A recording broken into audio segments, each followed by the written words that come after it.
한국경제TV 생생한 실전 투자 정보 와우퀴. 월 5,000원 커피값으로 투자 정보가 내 손 안에 배달됩니다. 와우킥 N에서 만나요. 네, 매크로인사이트 오늘은요 유신익 KBWM 스타자문단 이코노미스트 모셨습니다. 어서 오세요. 반갑습니다. 네, 반갑습니다. 네, 시장이 주목하는 시장뿐만이 아니라 연준 파월 의장이 가장 중요하게 보고 있는 고용 지표가 공개가 됐습니다. 고용이 둔화될 것이다. 우리는 다 알고 있었는데 예상보다 실업률도 그렇고 고용이 그렇게 썩 좋게는 안 나왔던 것 같아요. 어떻게 보셨습니까? 그러니까 우리 용수철 한번 생각해 볼게요. 네. 그러니까 용수철이 보통 이렇게 눌려 있잖아요. 네. 되게 눌려 있는데 이게 펑 하면서 이제 올라가려고 이렇게 벌어지려고 하잖아요. 항상 네. 튀려고 하잖아요. 근데 그거를 꾹 쥐고 있어요. 꾹 쥐고 있는데 이게 언제 펑 하면서 올라갈지 몰라요. 튈지 몰라요. 네. 근데 그거를 계속 붙잡고 있는 형국. 그게 바로 지금 고용 상황을 대변을 해주고 있다. 네. 근데 붙잡는 힘이 그러면은 자칫 이 말씀을 드리면은 이제 이 붙잡는 힘이 약간만 놓쳐지면 펑 터지냐, 경기가 완전히 추락하느냐. 펑 튄다는 게 고용이 더 안 좋아지겠다는 그렇죠. 말씀이시잖아요. 터진다, 네, 터진다, 네. 안 좋아지는 측면으로. 네. 이제 그렇게 또 반문하신다면 또 그건 아니에요. 왜냐하면 잡는 힘은 또 강해요. 그래서 억지로 잡고 있는 거예요. 근데 이거를 언제까지 잡고 있을지, 이 사람이 지치진 않을지, 이걸 사실 아무도 모르는 nobody knows 네. 상황인 거예요. 그래서 지금 고용 상황을 보시면은 뚜렷하게 소매 판매를 중심으로 해서 소비 경기는 확실하게 악화되는 게 보이고 있고, 정부 주도로 AI 투자를 하거나 건설을 하는 부분은 그래도 계속적으로 완화가 되는 추세가 보이고 있고, 마지막으로 헬스케어 쪽은 여전히 비만이라든지 여러 가지 치료, 그다음에 약가 인하에 따른 가능성들, 그래서 많은 사람들이 좀 치료를 더 받으려는 그런 욕구들, 이런 것들이 다 이렇게 결합이 돼 있단 말이에요. 네. 그럼 결론적으로 요약하면 자동차 쪽이 사실 고용이 감소가 계속 나오고 있습니다. 그러니까 이건 뭐냐면 자동차에 대한 내구재죠. 철저히 미래 경기를 대변하는 요소인데, 앞으로 경기가 더 안 좋아질 것 같은데 굳이 내구재 그리고 신차 가격이 관세 때문에 많이 올라 있는데 살 필요가 없어. 왜 굳이 사? 라는 그러한 수요 현상들이 그대로 반영이 되면서 자동차 고용은 감소세이고, 그럼에도 불구하고 여러 가지 정부 주도의 투자, 건설 이런 부분은 완화세를 이어가는, 즉 정부가 어떻게 보면 의지를 가지고서 투자하는 분야에서만 어느 정도 고용이 유지가 되고 있고 꽉 잡고 있는, 용수철을 잡고 있는 그런 형국이다. 이런 판단입니다. 네, 고용 지표가 사실 그렇게 좋게는 안 나왔습니다. 근데 여기서 더 문제인 건 최근에 이렇게 고용 지표가 발표된 후에 그 이후에 오히려 더 하향 조정 수정되지 않았습니까? 이번 8월과 9월 고용 역시 하향 조정이 됐었는데 앞으로 시간이 흐른 뒤에 이번 고용 지표도 하향 조정될 가능성이 있다고 보십니까? 있어 보입니다. 네. 지난달은 이미 좋지도 않았는데요. 네. 지난달은 이제 10만 감소로 나왔죠. 근데 이제 파월 의장이 그런 말씀을 하셨어요. 고용이 공급도 줄지만 수요도 줄어서 굉장히 미묘한 균형점을 이루고 있다. 근데 이게 사실 되게 안 좋다는 얘기입니다. 그러니까 공급도 줄었다라는 거는 뭐냐면 기본적으로 이민자 수도 줄고, 그리고 노동을 할 수 있는 사람들은 줄고 있다라는 얘기고, 수요가 완만하게 줄었다. 이 얘기는 기업들이 투자 계획을 발표하면서 고용을 확대하려는 의사는 좀 줄어들고 있다. 이거를 함께 내포하고 있어요. 죄송합니다. 근데 만약에 여기서 고용이 약간이라도 증가한다고 한다면 사실은 지금 대규모 투자를 해서 제조업이라든지 IT라든지 이런 분야의 고용이 확증적으로 막 늘어날 가능성보다는 사실은 그래도 버텨주고 있는 서비스업 쪽에서 고용이 저임금 근로자를 중심으로 해서 늘어날 여지가 있는데, 저임금 근로자들은 대다수의 많은 분들이 이민자분들이 혹은 히스패닉 분들이 차지하는 업종이에요. 그러면 그 업종은 사실 고용이 매번 하향 조정되는 이유를 보면은 미국의 실업급여를 받는 자격이 있는 사람들이 고용이 됐느냐 아니냐를 놓고서 나중에 만약에 자격이 없으면 그 숫자는 빼버리는 최근에 캐큘레이션, 그러니까 네. 계산치가 나오고 있습니다. 그러니까 즉 얘기는 뭐냐면 고용이 어느 정도 수요가 좀 살더라도 서비스업 쪽일 가능성이 크고, 서비스업 쪽은 저임금 그리고 실업급여의 근로 자격이 없는 분들이 고용될 가능성이 있기 때문에 이번 달도 역시나 좀 고용이 감소로 전환될 가능성이 충분히 있어 보인다. 다음 달에 발표될 때는 분명히 있어 보인다. 이런 판단입니다. 이번 고용 역시 또 한 번 하향 조정이 될 수도 있다. 그 가능성을 말씀해 주셨습니다. 이렇게 고용이 좋지 못하는데 소비가 어떻게 좋을 수 있을까요? 소비 둔화도 계속해서 나오고 있죠. 지표도 그 수치로 보여주고 있습니다. 오늘 나왔던 10월 소매 판매가 차량 그리고 휘발유 판매 부진으로 증가율이 0%를 기록을 했어요. 미국의 소비 어떻게 보십니까? 그러니까 블랙 프라이데이 매출은 좋았죠. 좋았대요. 그거하고 네. 연결을 해서 보셔야 네, 네. 되는데 이게 이제 우리가 미국인이라고 빙의를 한번 해서 그 입장이 돼가지고 한번 생각을 해보시겠습니다. 제가 자동차와 관세가 붙은 특히나 자동차 관세는 굉장히 많은 부담을 주고 있고 신차 가격이 지금 픽업 트럭 같은 경우도 GM 포드에서 나오는 가격들이 1억대를 상회를 합니다. 우리나라 가격으로. 그러면은 이 신차를 구매할 욕구는 없는 거예요. 구매하고 싶은 마음조차 없는 거예요. 그렇죠. 즉 제가 말씀드렸던 관세에 대한 저항이 있는 거다. 아니 굳이 신차가 아니라 하더라도 과거에 이연된 자동차 재고라 하더라도 그런 차들은 과거에는 1, 2년 전만 해도 7, 8천만 원이면 살 수 있었는데 신차로 개선이 되면서 개선된 기능들은 조금 모르겠고 오히려 부품가에 대한 부분들이 관세 때문에 부담만 늘어나면서 신차 가격이 올라갔어요. 그러면은 안 사고 싶은 거예요. 그래서 이거를 제가 누누이 말씀드렸던 관세 저항이다. 소비자들이 관세를 저항하고 있다. 관세 붙어서 너무 비싼 건 사고 싶지 않다라는 얘기다라는 것이고 이게 이제 저는 개인적으로 확연히 나타난 게 블랙 프라이데이. 사실 세일이 많이 들어갔잖아요. 그러니까 소비재, 의류, 뷰티 상품들도 사실은 관세 일부 영향 때문에 비싼 가격에 판매가 되고 있었는데 그 부분이 뭐 많게는 40%, 적게는 20, 30%가량 세일이 들어가니까 그 관세 영향이 싹 사라지는 거예요. 그럼 뭐냐면은 적은 가격 그리고 정상적으로 판단되는 소비자들이 이 정도면은 관세 때문에 불합리한 가격이 아니야라는 가격에 사고 싶은 욕구가 여전히 있다는 거예요. 네. 돈이 있다는 겁니다. 근데 관세가 붙은 가격에 사지 않겠다. 그러면 비싸졌으니까요. 앞으로의 미국의 소비 경기, 앞으로의 행보도 뻔히 보이는 거죠. 내구재 비싼 것들은 안 사요. 근데 간헐적으로 조금 싸지거나 혹은 관세가 조정되는 소비재 관련되는 필요한 요소들은 조금씩 사들어갈 가능성이 있다. 그러면 그런 상황에서 전체 소매 판매 금액들은 앞으로 어떤 행보를 보일 거냐. 여전히 우리가 자동차용 소매 판매는 횡보를 보이거나 약간 슬로우 다운해지고 나머지 필수 소비재 부분은 조금씩 늘어나면서 전체 소매 판매 금액은 횡보를 보여서 결국에 미국 경제 자체가 썩 좋은 것도 아닌데 그렇다고 완전히 나쁜 것도 아닌데 애매한 상황을 계속 이어가는 이런 상황을 바로 빗대어서 제가 앞에 고용과 관련돼서 용수철 말씀드렸죠. 용수철 경기. 즉 꽉 쥐고 있는데 이게 언제 튈지 모르는. 근데 네. 쥐는 힘은 강하니까 그렇다고 너무 막 침체 리스크를 생각하진 않으셔도 되는 그런 상황이다.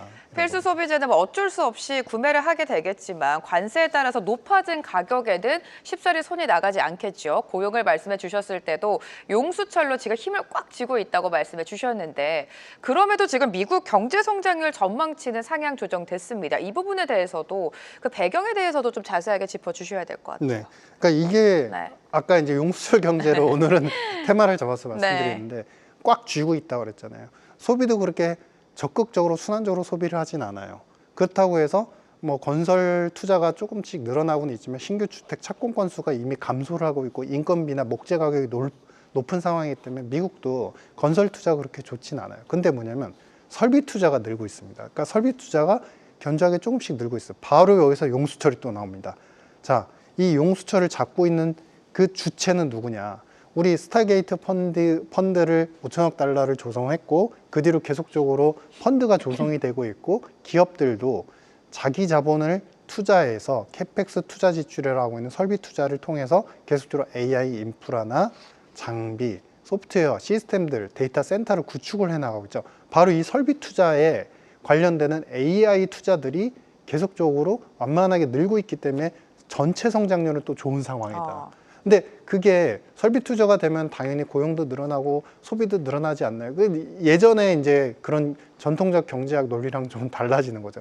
지금 투자가 이루어지는 것은 장비이고 그리고 데이터 센터이고 이런 분야에서는 사실 사람이 필요하지만 기존 전통 제조업에서 필요한 사람의 숫자보다는 확연히 적다는 거예요.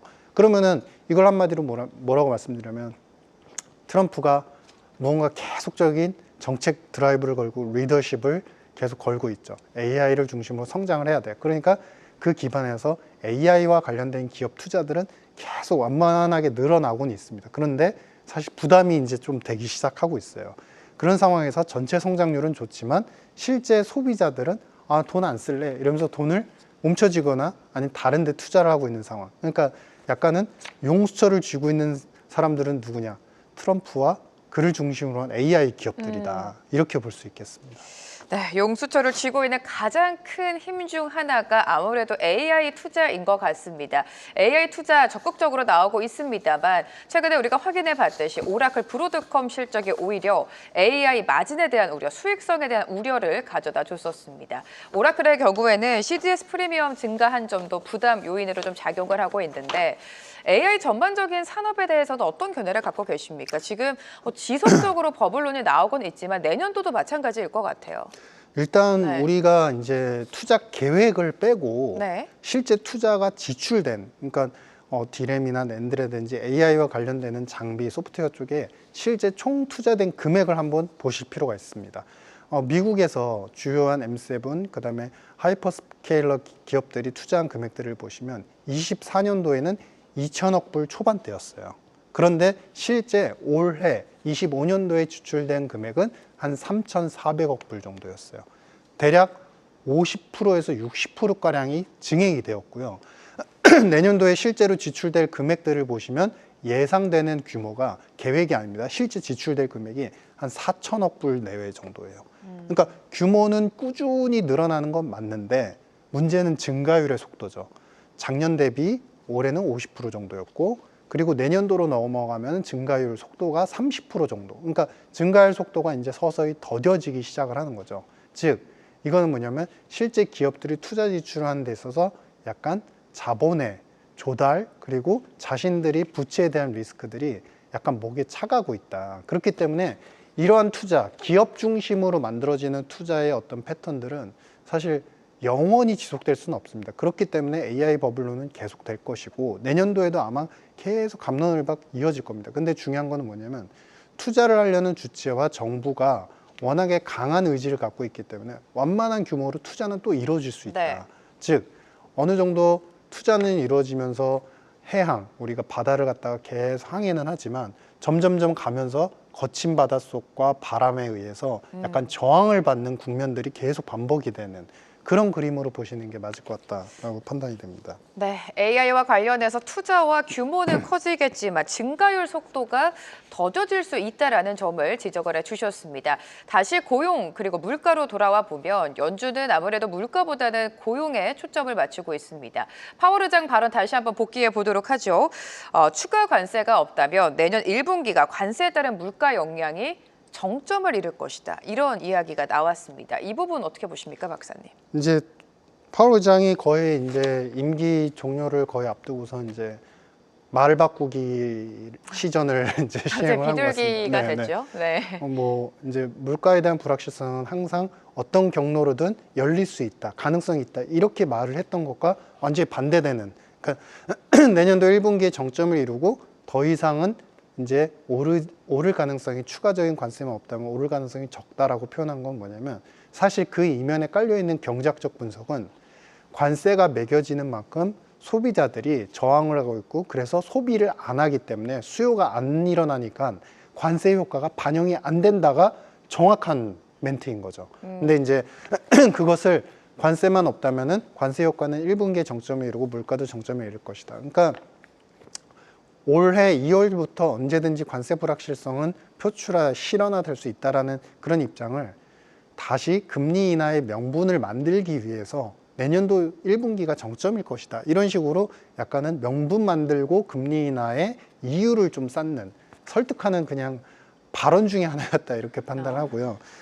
근데 중요한 건 뭐냐면 수요가 사실은 앞서 말씀드린 것처럼 관세 저항이 너무 강력하기 때문에 수요 둔화와 물가가 이렇게 계속적으로 오르지도 않는 그런 현상들은 내년도에도 계속 반복이 될 수 있을 것이다. 그래서 특히 내구재와 관련된 소비도 계속적으로 횡보세를 보일 가능성이 크기 때문에 결국에 미국 경제를 내년도에 이끌어 가줄 수 있는 가장 키워드 2개를 뽑으라고 하신다면 설비 투자가 CDS나 오라클, 그다음에 하이퍼스케일 기업들의 부채 부담에도 불구하고 설비 투자가 얼마나 계속 늘어나는지 이 부분을 굉장히 잘 체크하셔야 되고, 그다음에 두 번째는 이제 새로운 의장이 오실 텐데 새로운 의장이 초기에 파월 의장도 사실 트럼프가 선임을 했었습니다. 근데 초기에 의중과 그 의도와 다르게 갑자기 내년도에 금리 인하를 멈추거나 혹은 중립금리가 상당히 높은 수준이라고 언급을 할 경우에는 금리 인하 기대감이 희석이 되기 때문에 이 두 가지 요소를 내년도에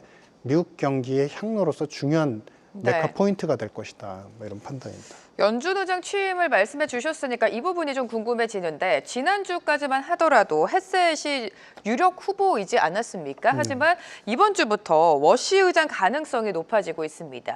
사실 월가에서도 헤셋보다는 워시가 더 의장이 됐으면 좋겠다라는 목소리가 있는데 의장이 교체가 됐을 때 통화정책 방향 그리고 각각 됐을 때의 시나리오는 어떻게 보십니까? 워시와 추가적으로 이제 윌러 네. 이사도 사실 언급이 되고 있죠. 근데 이런 이제 각 분들에 대한 의중이나 그 판단의 인터뷰가 계속 넓어지는 거는 주장은 그 당시 선임될 때의 주장은 사실은 모두 다 금리 인하의 필요성과 비둘기적인 멘트는 할 수 있어요. 근데 그 당시 과거를 복귀해 보면 대략적으로 지금으로부터 한 8년 전이죠. 파월 의장도 굉장히 비둘기적이었습니다. 맞아요. 금리 인하를 해서 미국 경제에 부양이 될 수 있는 방편에 대해서 굉장히 많은 연설을 네. 했었어요. 근데 이분들도 다 지금 동일한 맥락으로 금리 인하가 왜 미국 경제에 필요한지를 피력을 하고 있는데, 그러면은 이제 트럼프 입장에서는 두 번은 안 속아. 정밀 검증에 들어간 겁니다. 과거의 연구 목록, 그다음에 이분들의 워킹 페이퍼, 실제로 금리 인하가 부정적인 영향보다 긍정적인 영향을 미칠 가능성과, 그리고 각 분들이 생각하시는 아티클에서 그 과거에 했던 얘기들을 이제 점검을 하는 거죠. 금리 인하가 했을 때 미국 경제가 어디까지 버틸 수 있는지에 대한 여력들을 진정으로 표출을 했던, 그러니까 실질적인 펀더멘탈 요소를 갖다가 충분히 피력을 했던 분을 찾고자 하는 것이고, 그렇게 본다면 사실은 통화 정책에 있어서의 경험치와 그다음에 통화 정책에 의한 앞으로 금리 인하를 했을 때 혹여나 물가 불안이나 이런 것들이 왔을 때 어떻게 미세한 조정을 통해서 어떻게 방어를 할 수 있는지, 이런 부분들은 윌러 이사나 아니면은 워시가 사실은 대상자 중에 오히려 유력한 후보일 가능성이 있다. 켈빈 헤셋은 사실은 네. 경험이 조금 적었던 그런 부분이 있습니다. 누가 의장이 될지는 지켜봐야 될 것 같습니다. 일단 점도표를 보면 연준은 내년도 한 차례 인하 그리고 후년도도 1회 정도 금리 인하를 예상하고 있고, 사실 시장은 그보다 더 많은 금리 인하를 기다리고 있죠. 자, 이렇게 연준이 금리를 내리고 있음에도 불구하고 시장 금리가 내려오지 않고 있는 이 상황을 우리가 어떻게 해석하면 좋겠고, 그리고 시장에는 어떤 영향을 줄까요? 그러니까 두 가지 측면에서 보셔야 네. 되죠. 그러니까 정부의 입장하고 앞으로 새로운 의장이 오면 금리는 내년도에 뭐 트럼프가 이런 발언까지 했죠. 뭐 2% 혹은 1%대까지도 얘기를 자꾸 하니까, 그러면은 정부가 어느 정도 의도하는 방향들은 그래도 지금 수준에서도 100pp 정도가 더 인하가 가능한 거 아니야? 이런 생각을 할 수도 있지만, 경제의 여건이나 물가의 상황만을 놓고 본다면 아주 비둘기적인 분이 새로운 의장으로 오신다고 하더라도 이제 그분을 포함해서 나머지 11명을 설득을 해야 돼요.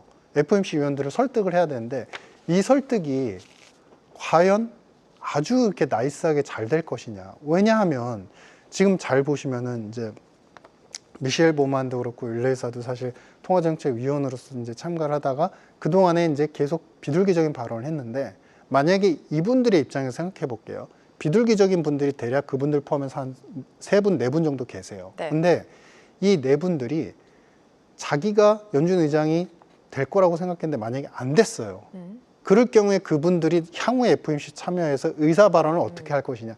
다시 되돌아갈 수 있다는 가능성. 네. 그러니까 지금은 새로운 반장 뽑기 대회를 하고 있기 때문에 자기를 피력하기 위해서 그 발언들, 정부 정책에 맞는 발언들을 하지만 다시 생각은 원점으로 돌아갈 수 있다. 그러니까 즉 설득이 쉽지 않을 것이고, 현재 물가 상황이 3%에서 버티고는 있지만 금리를 그렇다고 빠르게 내릴 만큼의 명분은 없다. 왜? 앞에서 용수철 경제를 말씀드린 것처럼 설비 투자가 정부 중심으로 AI 기업들이 워낙에 광활하게 확대가 되고 있기 때문에 굳이 금리를 빠르게 인하해야 되는 명분이 작아지고 있다. 그러면 한 해 남았던 점도표상으로 보면 금리 인하 이제 거의 끝자락에 온 거 아니야? 라는 생각을 하게 되고 네. 오히려 시장 금리는 시장 참여자들은 그러면 금리 인하의 끝자락에 왔으니까 오히려 채권을 팔아야 되는 거 아니야?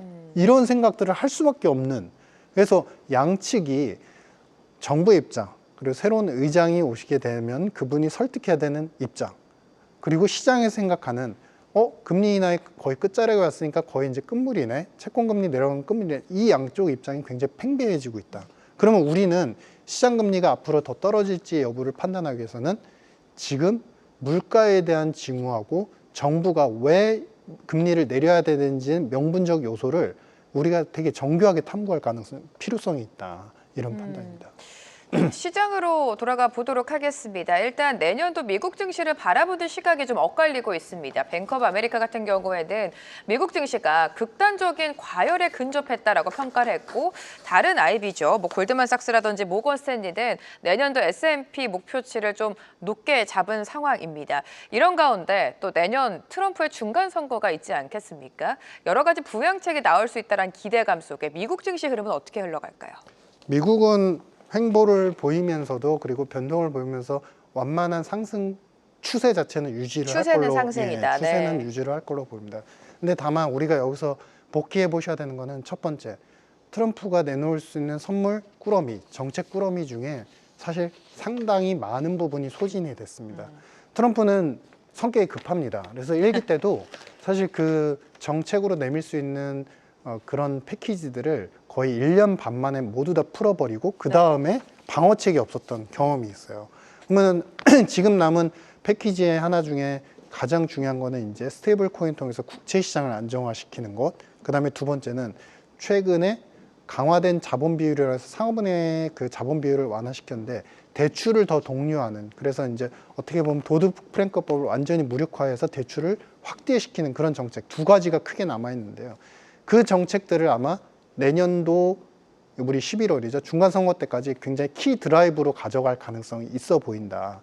근데 그만큼 이제 정책 카드가 소진이 돼가고 있기 때문에 다만 돈이 풀리는 속도만큼은 증시의 상승 속도는 유지될 것 같다. 이런 판단입니다. 자, 이런 가운데 BOJ 금정위가 기다리고 있습니다. 금리 인상 시나리오가 우세한 상황 속에서 작년만큼의 패닉은 아니겠지만 엔캐리 트레이드 청산에 대한 우려도 여전히 있는 상황입니다. 최근 비트코인이 급락세를 보였는데 그 급락 요인으로 BOJ 금리 인상에 따른 유동성 경색을 이미 반영한 것이다. 이런 분석들도 나오고 있죠. 비트코인의 흐름 어떻게 평가하십니까? 제가 비트코인 전문가는 아니지만 네. 그래도 전문가분들의 많은 연구 결과를 제가 인용을 해보면 네. 반감기 효과가 이미 많이 반영이 된 것 같아요. 그리고 정부 정책의 효과도 이미 많이 반영이 됐고, 그러면 추가적으로 정책이 나오거나 유동시장이 확증적으로 늘어나야 되는데 사실은 지금은 엎치락 뒤치락 하는 측면이기 때문에 어떻게 보면은 새로운 투자처로서의 디지털 금인 이 비트코인에 대한 투자 매력도가 사실은 많이 떨어지고 있다. 네. 그래서 여기서 뭐 추가적인 어떤 큰 상승을 보기는 좀 힘들 것 같다라는 판단이고요. 지금 BOJ 금리 인상, 물론 이 부분들이 굉장히 리스키합니다. BIS에서 이 캐리 트레이딩으로 주식이나 증권 등에 투자된 금액들을 2,500억 불, 최근 들어서 한 3,500불 정도로 추정이 되고 있는데요. 이 3,000억 달러가 빠지게 되면 사실 굉장히 리스키하죠. 단기적으로 굉장히 변동성이 크죠. 다만 지금 1월 달부터 페드가 그래도 400억 불 정도로 일단 단기채 투자를 해주기로 했기 때문에 유동성이 그렇게 최악은 아닌 국면이기 때문에 변동은 있지만 최악의 추세 전환이 되거나 악화되지는 않을 것 같다. 비트코인은 자체적인 이유 때문에 사실은 더 이상의 어떤 큰 상승세는 제한이 된다, 이런 판단입니다. 큰 폭의 상승은 제한될 수도 있다라고 말씀을 해주셨습니다. 끝으로 환율을 점검을 해봐야겠죠. 오늘 원달러 환율이요, 장중에 1,480원까지 돌파를 했습니다. 어디까지 올라가는 겁니까? 네. 아시아 통화의 약세는 이제 노멀화 됐다고 보여집니다. 그러니까 기본적으로 엔화, 위안화, 원화 모두 다 약세 추세는 계속 지속이 되고 있고, 다만 지금 연금 뭐 정책적으로 봤을 때 한은의 외환 CF, 그러니까 수합을 통해서 투자를 해외 투자를 하더라도 수합을 통해서 투자를 하고 일단 시장 내에서의 달러 물량들을 사들이지 않겠다, 이런 의지는 굉장히 좋은 것 같아요. 근데 중요한 건 뭐냐면 이것으로는 부족하다.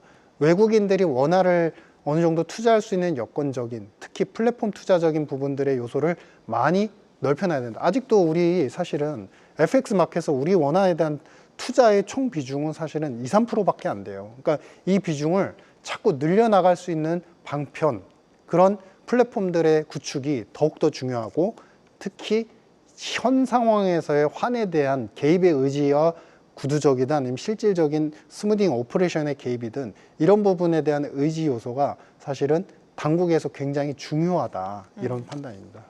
네, 환율에 대한 점검까지 도와주셨습니다. 오늘 유시득 박사와 함께했습니다. 도움 말씀 감사합니다. 네, 감사합니다.